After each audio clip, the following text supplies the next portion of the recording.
If you've ever watched The Twilight Zone or Black Mirror, you know how fun it can be when sci-fi horror imagines technology turning on humanity.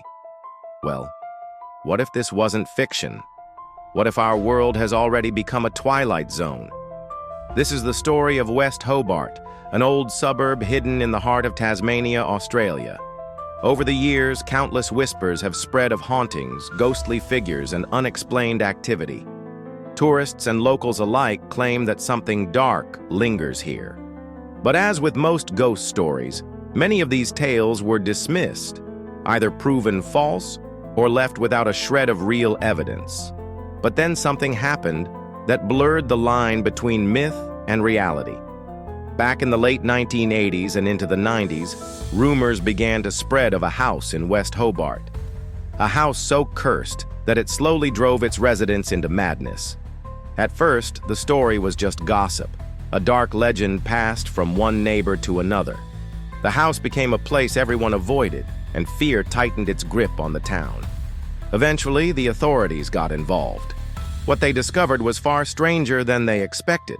The family inside really was losing their sanity, but not because of ghosts. Something much more sinister was at work.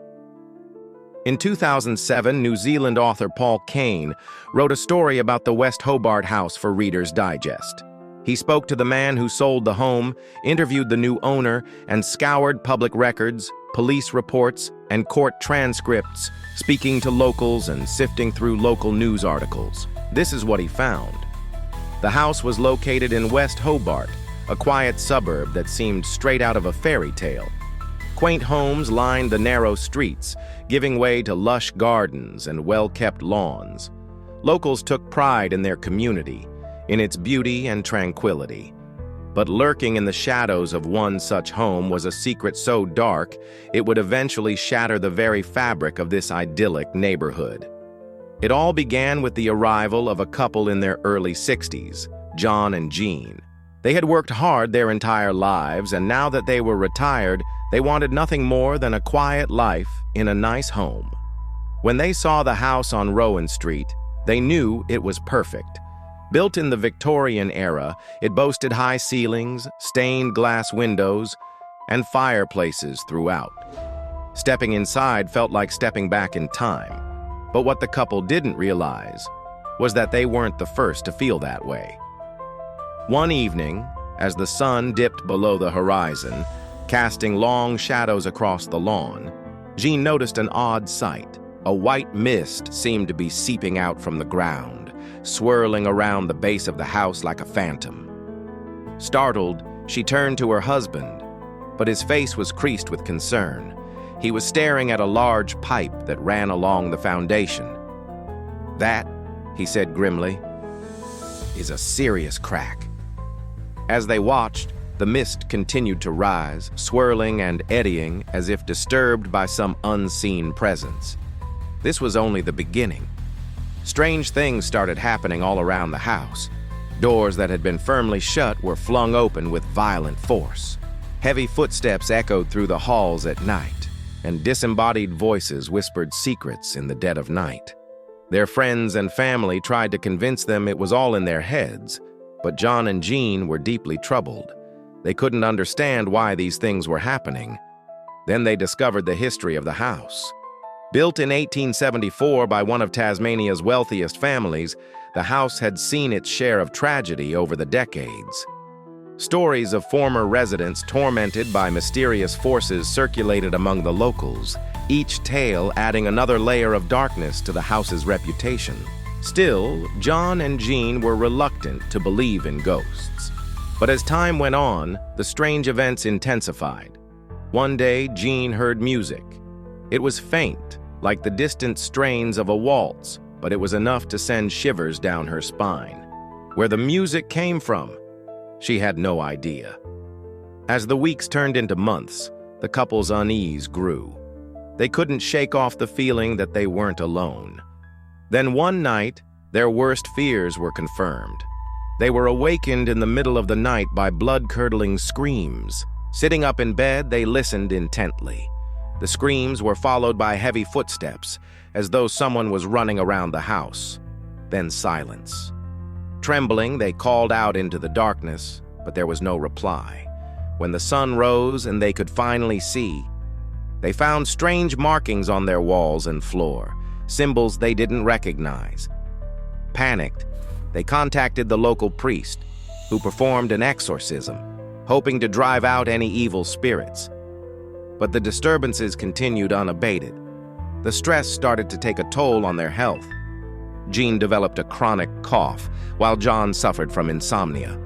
The house was slowly draining their sanity, pushing them to the brink of despair. They had to get out, but as they prepared to leave, the final chapter of the horror unfolded. When the house was finally put up for sale, potential buyers were warned about the strange occurrences. Despite the chilling tales, one family was undeterred. Perhaps they were skeptical of ghost stories.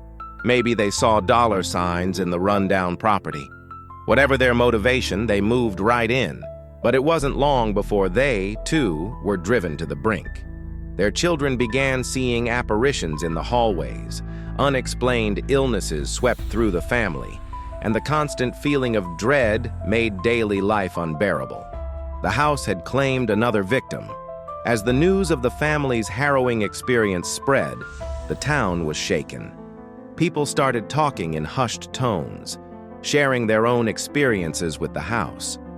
Had it always been haunted, or was something sinister now residing within its walls? Fear hung heavy in the air, mingling with the scent of honeysuckle that drifted from the garden. Determined to uncover the truth, the authorities decided to investigate. Was there a logical explanation for the bizarre happenings, or was there truly a malevolent entity at play? As they delved into the mystery, they unearthed secrets that had been buried for years, whispers of a darkness so profound it threatened to consume them all. But let's pause for a moment and consider this. What if the house wasn't haunted? What if the torment of the residents was not the result of supernatural forces, but something far more earthly, yet equally terrifying? Could it be that the very walls of their home were silently weaving a sinister web of terror? After careful inspection and investigation, the authorities found no physical evidence to support the haunting claims. But there was something else. In the basement, they discovered an old pipe leading to a water tank. This wasn't unusual. Water tanks were common in the area, used for collecting rainwater. But as they examined further, they found something disturbing. The tank was filled with leaves, which had been slowly decaying, turning the water a murky green. And what they found out next would change everything. They sent the water samples to be analyzed. The results confirmed their worst fears. The water contained traces of a highly toxic substance, datura. Now, datura isn't a new discovery. It has been used for centuries in various cultures for its hallucinogenic properties. But as we mentioned earlier, it can also cause delirium, warping one's perception of reality. As the news of the toxic water broke, the town was in an uproar. Fear turned to outrage. How could this have happened? Who was responsible? But the truth was far more tragic than anyone could have imagined. It wasn't a ghost in the attic or an evil spirit haunting the halls. It was the very essence of their home, their own poisoned minds. You see, the house had been built on a patch of land where the datura plant had grown wild. Over the years, the roots had spread, creeping under the foundations, reaching up towards the water tank. And as the leaves fell into the tank, the water became a potent brew of toxins. Imagine the terror of the residents as they realized what had been happening. All the inexplicable events, the unexplainable illnesses, the chilling apparitions. It wasn't the work of a ghost or a vengeful spirit. It was the deadly datura plant poisoning them. As for the current residents, they were evacuated immediately. The house was sealed off as authorities worked to remove the contaminated water tank and replace it with a new one. The soil was tested, and the datura plant was painstakingly dug up, its roots severed and destroyed. And so, the nightmare finally came to an end. Or did it? Some residents refused to believe that the house was truly safe. that the malevolent entity they feared had truly been vanquished. To this day, people whisper about the house on Rowan Street. Some say the spirits never left, lingering in the shadows, waiting for new victims. Others claim that the madness was just the beginning, that the poison didn't just end with the residents, but awakened something in the walls themselves. What do you think? Is there truly a curse on the house? Let us know your thoughts. If you enjoyed this video, please leave a like and subscribe for more thrilling tales. See you next time.